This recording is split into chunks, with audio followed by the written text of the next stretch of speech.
Michael, nothing cattywampus about your talk, just excellent, excellent. We had an email exchange last night, so Mike went over a few things that he wanted to work on. And what Mike stated in his email is he wanted to be very organized, and he also wanted to, he had like a habit of playing with his wedding ring when he was presenting. He wanted to avoid that.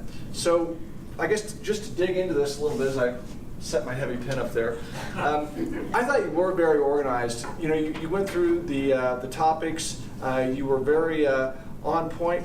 The wedding ring situation, it wasn't, from my seat, it just wasn't overwhelming. I mean, I saw you do it a couple times, but it wasn't distracting to my eye. You know, one thing we talked about is maybe just take the wedding ring off before you give a presentation to the group. As far as like some takeaways from it, your stories were just fascinating, right? You talked about your grandfather's arm, you talked about your German grandmother, and all those things. You know, I wrote down probably 10 different stories that you told. You must have been in front of the group for only 5 minutes, and to tell, you know, 8 or 10 stories, it was something. What I would recommend, you know, there's kind of been a theme from our group as we talk about, is to go deeper, right? So your stories had a lot of color, they had a lot of detail and so forth, and you really expressed yourself well.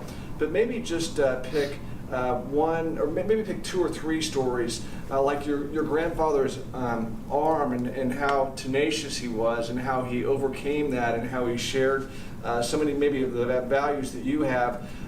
Maybe spend in the future, just spend more time on some of those stories, really develop those stories instead of just hitting us with numerous stories.